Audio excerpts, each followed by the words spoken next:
I've always been interested in working for an eating disorder treatment facility because of my own struggles that I've had in the past. So, I was driven toward it in a way of giving back and, assisting and helping and maybe even preventing, ideally, individuals from struggling and like progressing through the struggle that I had.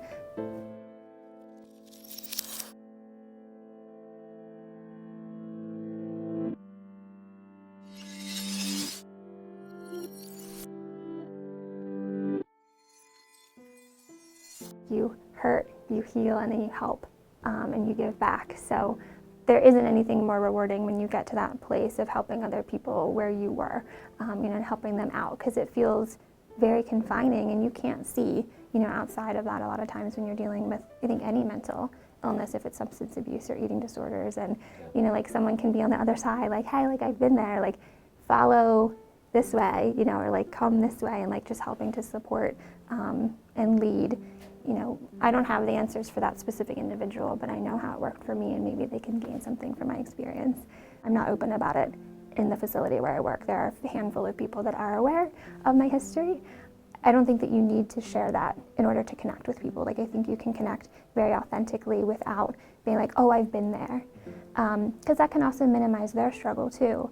Even if, someone was of similar age and background and all of that to my dynamics, my experience is not at all going to be like their experience, So I think that it helps me, but it is hard for me to work in a field where it's not kind of an open discussion and acknowledged, because I'm very passionate about awareness and education, and I want to see people have this conversation, and I want to see this conversation had on a level of treatment providers in any sense. It doesn't need to be at an eating disorder treatment facility, but you as a provider, how is your own stuff coming up and impacting your work? We talk about transference and countertransference. Like, can we actually have a continual conversation about that? Because growth in this setting as a provider to patient and growth outside of that in the setting of just personal growth and development, they look a lot alike. So, having more of a conversation about it and acknowledging, our own stuck points in our own areas for growth, I think would do a lot more for the field than ignoring or trying to avoid that conversation.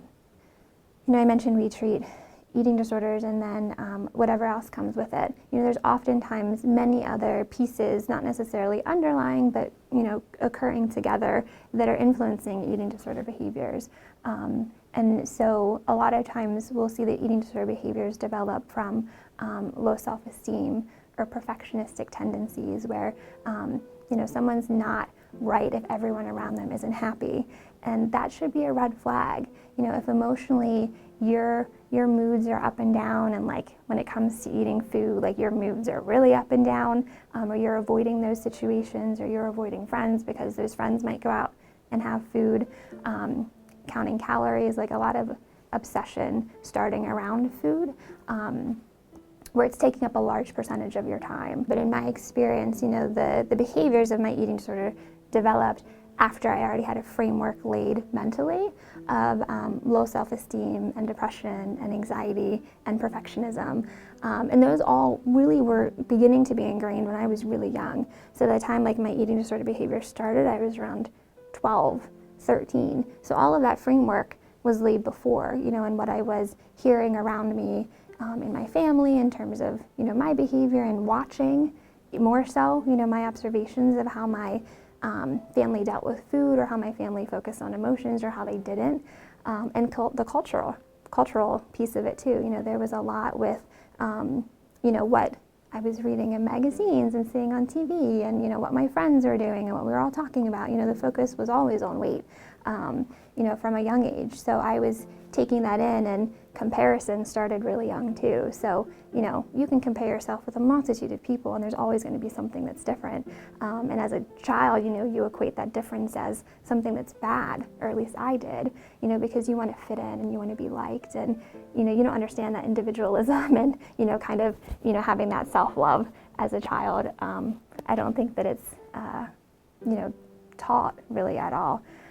So, that mental framework was laid before my eating disorder behaviors even started, but then it was very easy for them to develop, of restricting meals, or like, oh, I'll eat, at school, like, oh, I ate at school, I ate at home, like, and no one was cross-referencing anything I was saying, my friends with my family or vice versa. So it's very easy to start to cut things out, or be over-exercising in my room at night, feeling this compulsion to do more because I wasn't enough how I was. I didn't have the right hair, I didn't have the right clothes, I didn't have this, I didn't have that, my body didn't measure up this way. So, and it just got exacerbated over the years, because in high school we had swimming class, so there's a new level of, vulnerability and exposure that I was not wanting at all. And I think a lot of girls, aren't too wild about that, but why is that? We're taught like, well, no, you're not quite enough. And we see it in a lot of the adult women in our society, if it's within our families or bigger. And then in college, I was thinking I would have this independence and like, oh, I could just get out of my home life and like I could do my own thing and I'd be fine. Like, I'm going to start over and recreate myself and be perfectly fine. Still not really understanding what was driving my behaviors. I didn't redefine anything. I spiraled deeper into it, and I, kind of morphed from more of a restrictive behavior to binging and purging and over-exercising, and I started using laxatives and diuretics and diet pills and anything I could get my hands on. I was stealing them. I was secretive with my behavior. I made a couple friends, and that was it. Like, I wasn't branching out. I wasn't doing extracurricular things, but I was still achieving because I knew that was important. I was getting Dean's List, and then, I got into National Honor Societies. I had a double major. I had a minor. I was doing everything and making it look like everything was okay on the outside because people believe that. Like, they're like, oh, you look like you're doing well. Like, oh, I'm doing fine. But inside, there was nothing there. I was a ball of anxiety and depression and eating disorder, obsessive thoughts.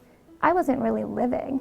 I was just struggling to survive in the really, dire state I was in. And even then, I didn't get treatment. Like, my lowest point, I was binging and purging on so much food, and like my glands were swollen in my neck and my throat, and I had a scar on the back of my hand from self-inducing vomiting. And I mean, I looked beat down. I wasn't, full of life or energy or anything, and I stayed in bed. I didn't take my midterms, which is usually something I'm gonna do. I'm gonna get good grades on that, and I didn't do them. I didn't even care about telling my professors, and my roommate at the time, even though I was hiding things a lot from her, was like, you need to do something. So she helped me walk to the counseling center, and it was really disappointing that one of the first interactions that I had with a provider was the medical provider, and he told me, he's like, we're gonna put you on medication for you to gain weight. And my weight, regardless of where that was, that's not a good presentation of, helping to support someone who's struggling. So ever from that point, always going forward, I never was interested in, taking medication to support myself because I was fearful of the weight gain. And that was the very first presentation I had, and I was like, well, so no matter what people try to tell me in the future, I was very entrenched in this fear. And it's a very common fear, for individuals, because if weight equals worth, which it does, I'm not going to take that chance of being unworthy, even if I'm healthy, because it's not worth it. Like, if I'm not loved because I'm overweight, why would I do that? So that was really disappointing. I saw a therapist and a dietitian, but I was not about to give up my behaviors because I didn't know, anything else. I wasn't at all confident in a life outside of that. And so I, did what I had to do on my meal plans, and, lied about mostly all of it, and, took a few inventories. And I was a psychology major, and so I was like, well, I know how I'm going to answer these so they don't think I have depression or anxiety, which I really did myself a disservice. No one really knew me. They knew the facade that I put out there. They knew this person that I said that I was, but within, I wasn't that person at all. I knew that. So every day of my life, I was living a lie. I felt like this, I could have been a spy, a double agent, and like, I might not have even known the difference. If someone had like interrogated me, like, who are you? Like, I don't know. Like, I wouldn't have known, because there was no connection to that like real inner piece of me that was underneath all of the anxiety and the sadness and the eating disorder. And I wanted that connection. I started to want that, and I don't know exactly what that moment was. I wish I could pinpoint it. But I didn't want to live feeling so inauthentic and feeling so disconnected, because it was killing me. Like I wasn't living anything that I wanted, and I wasn't surrounded by people that I wanted to be surrounded by because I was cutting myself off from them. And I wanted that to change, and I wanted it enough that I was willing to work for it. It took me some time to realize that,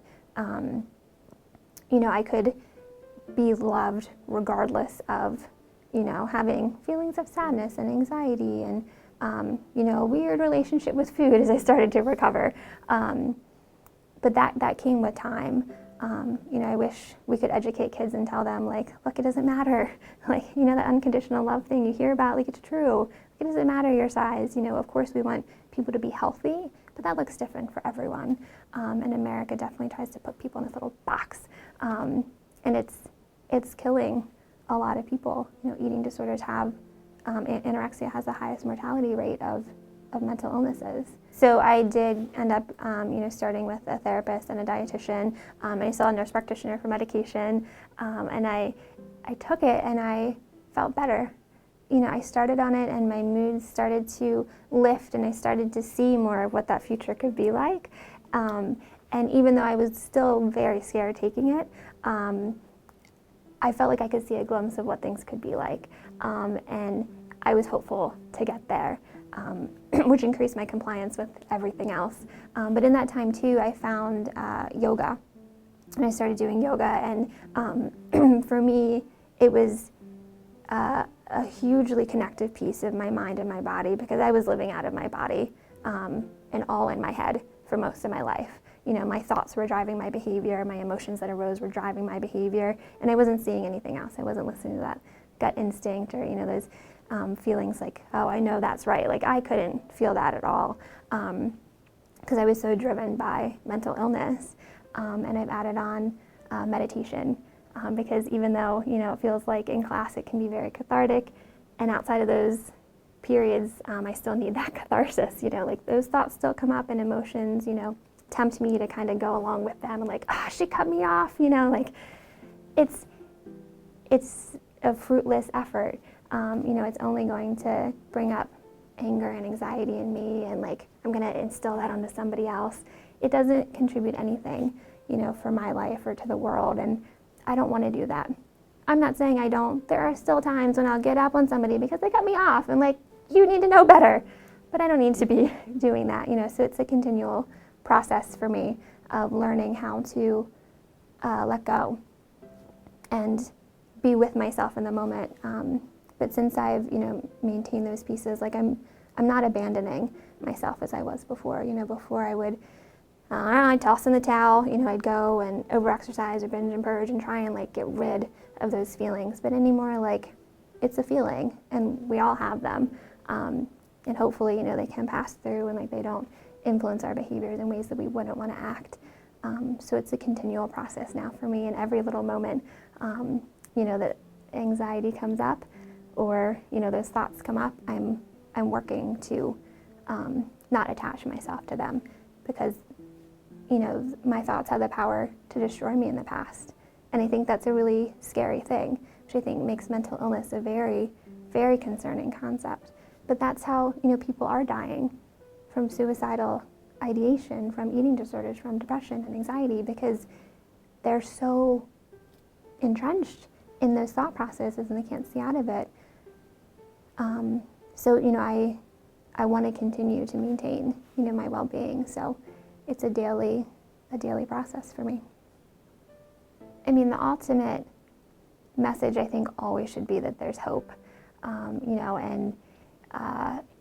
I was thinking as I was speaking, even though I didn't want to be thinking, I wanted just to speak authentically, because I was kind of monitoring, like I don't want to put something out there that would be triggering to someone, or that would kind of, encourage them if they're struggling to use eating disorder behaviors or self-harming behaviors or something like that. So I was monitoring that because we're sensitive to putting things out there in the world and not wanting to like hurt each other. I think a lot of times it can be censored so much that there isn't kind of a conveyance of hope and aspiration and like, look, you can get here, because in it, it's a very narrow viewpoint. It's hard to see outside of any of that, of whatever behaviors are going on. Like my view is so limited, and there is the ability to get through and get out and grow from it. Because my perception of recovery was eating and having relationships and kind of being blah. Like, okay, that didn't sound very good to me. Like, I didn't imagine, all of life that can open up, and all the appreciation and all of the gratitude and all of the experiences that can be so small but rewarding. And, I didn't see any of that when I was in it. And it also sounded like frou-frou crap if anyone tried to tell me. But, hearing it from someone who's been there, for me was very supportive too, because I really respected them. And I was like, wow, like you got here, wherever it was in life, it doesn't matter. And you were in a similar place where I was. Like, it must be feasible. So, recovery is possible if people consider themselves to be fully recovered, never struggling, or like in recovery. Like, there's a better place than being in the mindset of an eating disorder, and it's possible to get there.